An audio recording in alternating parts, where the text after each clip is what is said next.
Fala Disnéfilos, eu sou o Rafael Nunes e hoje vamos fazer uma coisa nesse canal que eu já fiz uma vez, duas, não sei, acho que uma vez só, né? É raríssima, mas em alguns casos eu abro exceções para fazer uma crítica dupla. Inclusive eu acredito que isso vai se tornar um pouquinho mais frequente daqui pra frente no canal, pra gente poder trazer mais conteúdo aqui. Por que uma crítica dupla? Eu tenho certeza que não vai ter grande alcance esse vídeo aqui, mas eu não queria deixar de falar dessas produções, então se for do interesse de vocês, assistam as críticas. Eu vou deixar inclusive na timeline do vídeo dividido para cada um dos filmes, né, para vocês eventualmente não assistirem aquilo que não era interesse de vocês. Por exemplo, se você viu só um filme, você vai direto para ele, depois você volta para ver o que eu falei do outro filme e assim por diante. Então é para isso, para eu não deixar de falar dos filmes e para também não ter um monte de vídeo, demorar para editar, para ser um pouco mais rápido, para ser mais dinâmico, entendeu? Vamos lá então, vamos conversar sobre essas duas produções, uma produção argentina e uma produção espanhola, as duas que chegaram recentemente ao Star Plus. Chegaram sem fazer alarde, até porque o que faz alarde no Star Plus, né? O Star Plus não divulga as coisas que ele lança lá. Ô Star Plus, vamos trabalhar nesse marketing aí, né? Já critiquei vocês duas vezes em o quê? 2 semanas? Então vou continuar criticando porque o Star Plus do Brasil é uma zona. Vamos lá? Se você por acaso é novo aqui no canal Disnéfilos, inscreva-se e todo mundo aí deixa o like nesse vídeo que é muito importante para o canal continuar crescendo. E agora vamos conversar sobre essas duas produções.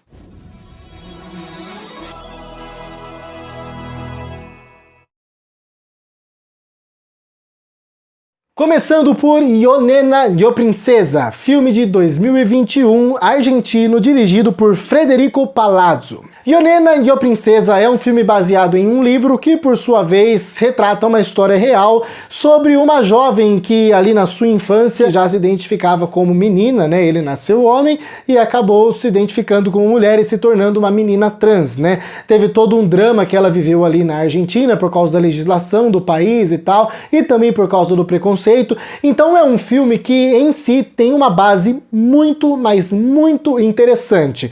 Base que é rica por si só, por causa da história real que retrata. E boa parte desses possíveis detalhes aí dessa história real são pontuados pelo filme, vamos dizer assim. É um filme rico em detalhes, é um filme rico em informação, é um filme rico em explicação, o que por si só já faz de Yo Nena, Yo Princesa um filme que tem pontos positivos sim.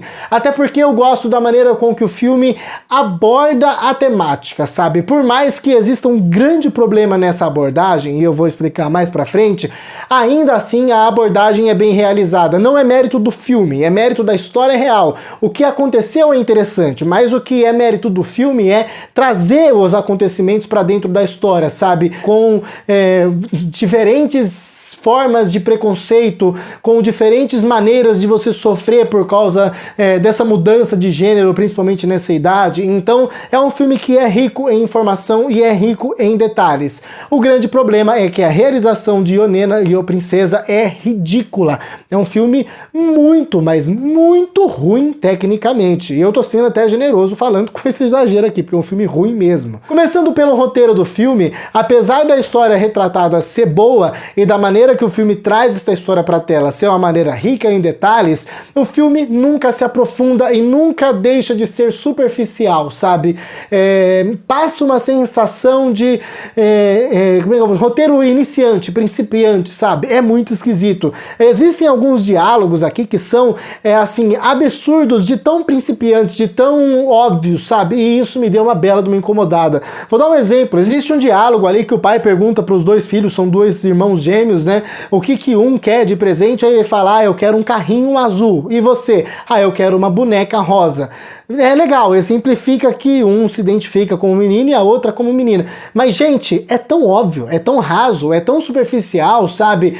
Não precisava desses diálogos tão bobos e tão novelescos, tão infantis pra exemplificar e contar a história, sabe?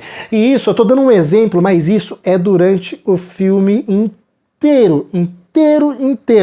Todas as discussões que acontecem são robóticas. Um fica esperando o outro falar para o outro retrucar por cima, não existe calor na discussão, não existe imposição nas vozes, sabe?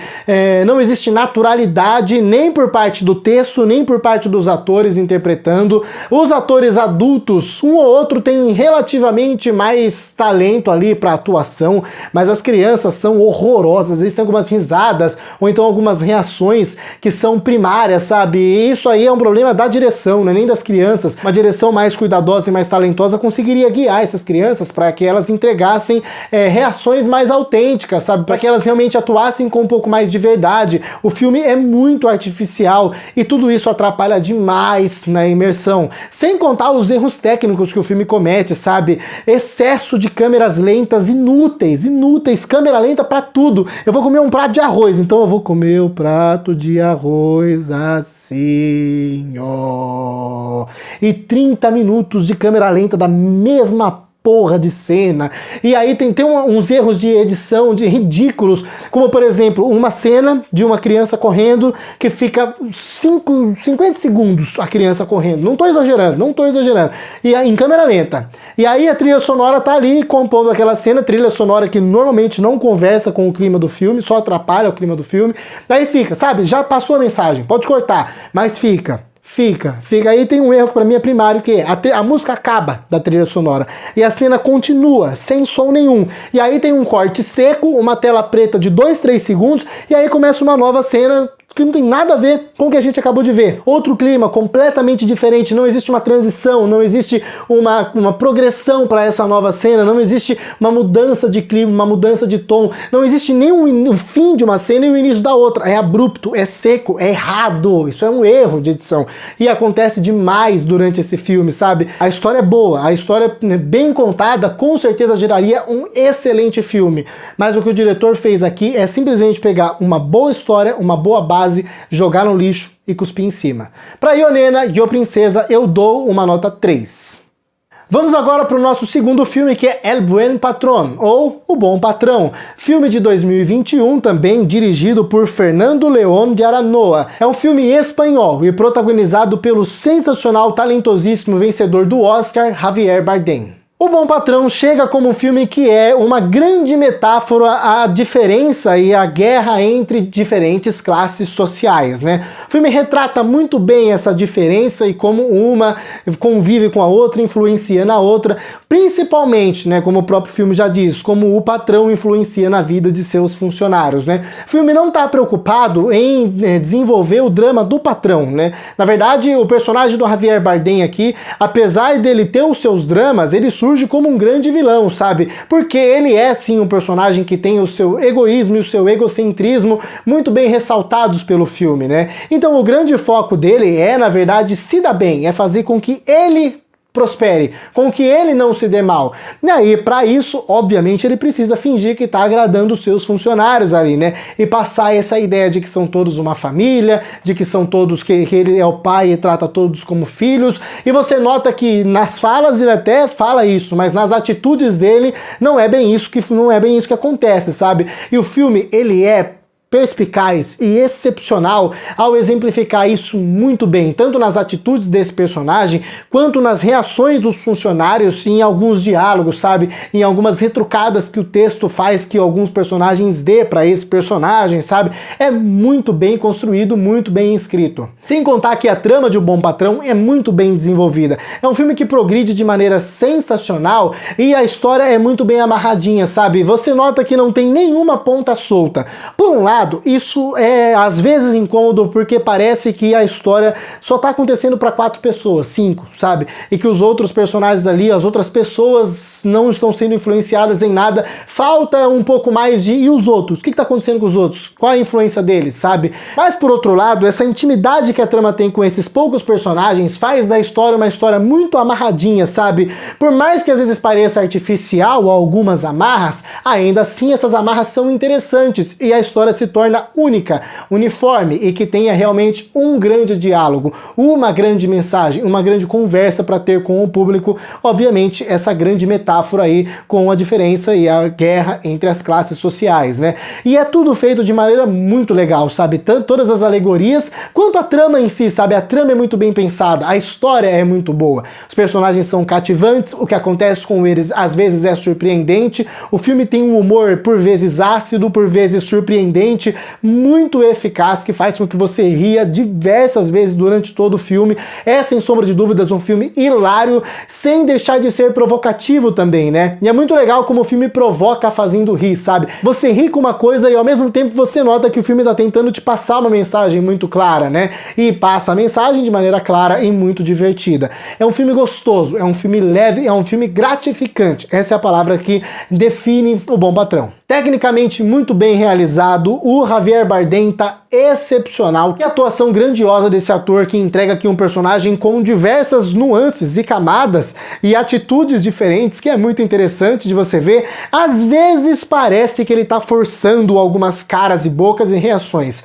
mas ainda assim isso até condiz com a personalidade do personagem que ele tá interpretando. Então, atuação sensacional do Javier Bardem. E o elenco de apoio também cumpre muito bem os seus papéis. Por vezes eles entregam personagens que não têm tantas camadas assim como poderiam ter, mas aqueles personagens cumprem muito bem os seus propósitos dentro da trama, principalmente na relação com o patrão, sabe? E a hora que precisam ser efusivos e na hora que eles precisam demonstrar presença, nenhum ator deixa a desejar.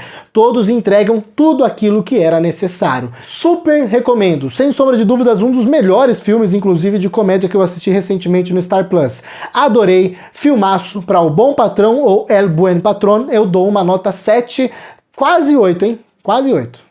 Essas são as minhas breves opiniões sobre esses dois filmes, mas agora eu quero saber a opinião de vocês aí. Você concorda comigo? Você discorda de mim? Comenta aqui embaixo, tá bom? Vocês sabem que eu adoro ler os comentários de vocês e tô sempre respondendo os mais relevantes, então comentem. Se gostou desse vídeo duplo, inscreva-se no canal, deixa o like aí nesse vídeo, que é muito importante pro canal continuar crescendo. Se puder me ajudar com valeu demais também, vai ser muito bem recebido aqui por esse ser humano. Conheça minhas outras redes sociais, por lá você fica por dentro do meu dia a dia e das novidades do canal de Cinéfilos, beleza? É isso. Muito obrigado a você que assistiu a mais esse vídeo até o final. Até a próxima e falou!